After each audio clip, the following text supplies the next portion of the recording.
This is Rossiter Castellato interviewing Jim Korkis at the October 2017 Disney Animania Convention. So now, what projects are you currently working on? Well, thank you. And this is Jim Korkis, the Disney historian, and I'm with Rossiter, who knows more than you know about all sorts of things, including Jim Korkis. And currently, I'm finished writing a book which is called Call Me Walt, Everything You Never Knew About Walt Disney. It'll be coming out the first week of November, and this is an exclusive for Rossiter. It has not been previously announced. It isn't anywhere else. And this is a book that deals with Walt Disney as a person, not as a businessman or an entrepreneur. So there are no chapters on Mickey Mouse or Disneyland or audio animatronics. It's all about Walt as a person. So a fourth of the book debunks Walt Disney myths. So Walt Disney was not frozen. Walt Disney was not anti-Semitic. Walt Disney was not a Freemason. And I don't do this casually, just saying, well, Walt was so good he wouldn't have done that. I went and researched this, so Walt was not frozen. I went and I found the founder of the only cryogenics company in the world in 1966 when Walt was frozen. And I talked to him and I said, come on, be honest with me. He said, no, we would have loved to have done that. It would have increased our business. He said, but they did everything wrong. So when Walt died, they left him in the hospital bed so the family could come and see him. And if you're going to cryogenically freeze somebody, you do it immediately. And then I went to Forest Lawn and I got the official death certificate. And on there, I found the signature of the cremator and his seal. And I tracked this guy down. And I went to Forest Lawn Cemetery and got Walt's official death certificate. And I saw the signature of the person who cremated. So I tracked him down and I said, look, I know this is your signature here. I know this is the seal from the state of California, but be honest with me, did you cremate Walt Disney? He said, yes, absolutely. He said it was the official wishes of the family, and we did this privately.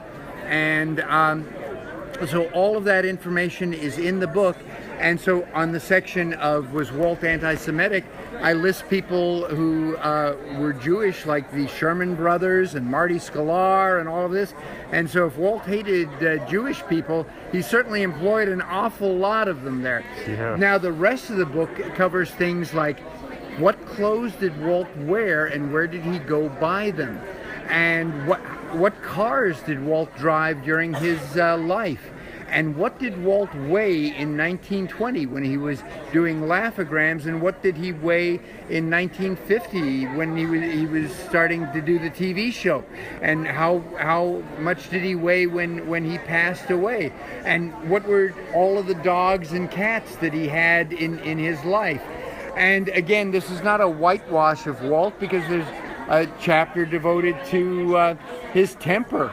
A chapter devoted to his health problems. And so I'm hoping people will be interested in knowing more about Walt as a person rather than the creator of Mickey Mouse, the builder of Disneyland, and all of that. And again, this is an exclusive just for Rossiter, that this is coming out in early November, and you'll be able to find it on Amazon.com or themeparkpress.com. And as I said, Rossiter knows an awful lot and things that he will never tell you, so you should always listen, because one of these days he'll slip up and those secrets will come out. And I am now starting work on another book called More Secret Stories of Disneyland, because people really love that. And I am here with Rossiter at the Disneyana Fan Club show and sale here in Anaheim, California. And keep listening to Rossiter. And next time Disneyana has a show and sale, come down and see what's going on. Thank you. Very nice. Okay, and so Did you have any favorite Disney films or Disneyland attractions before you started writing Disney books? Oh, yes, absolutely. I think my favorite Disneyland attraction is the original classic Pirates of the Caribbean, before they went in and made all of those changes. I think it's the perfect ride for adults and for children, and I don't think anybody has come up with a better ride. They've come up with rides that are similar, but nothing that has ever been better than that. In terms of animated films, my favorite Disney animated film is Dumbo.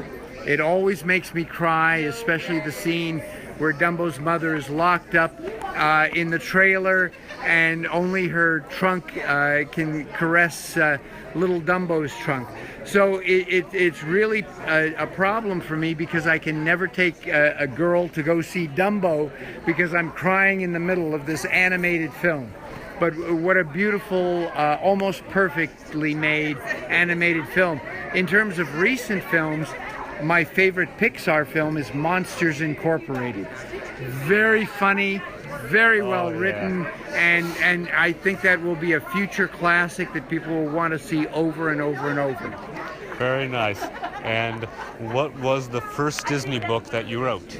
The very first Disney book I wrote was called The Vault of Walt, because I wanted it focused on Walt Disney. And so the book was divided into 4 sections. One section had 5 stories about Walt Disney. The other section had 5 stories about Disney films.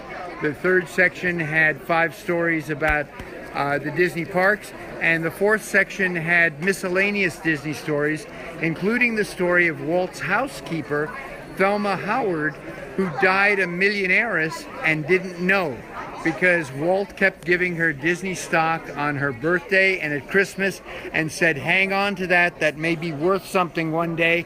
So she never paid any more attention to it. And with all of the stock splits and all over the years, she had millions of dollars in stock and never knew it before she passed away. And The Vault of Walt has a foreword by Diane Disney Miller, who is Walt Disney's oldest daughter, who unfortunately has passed away now. But she was very supportive of that, and in the foreword she said how much she enjoyed all of the stories because they sounded so accurate and so fair to her father. And to this day, I am just amazed that she wrote that, and I try to keep it in my mind that anything new that I write, to try and keep to that same high standard.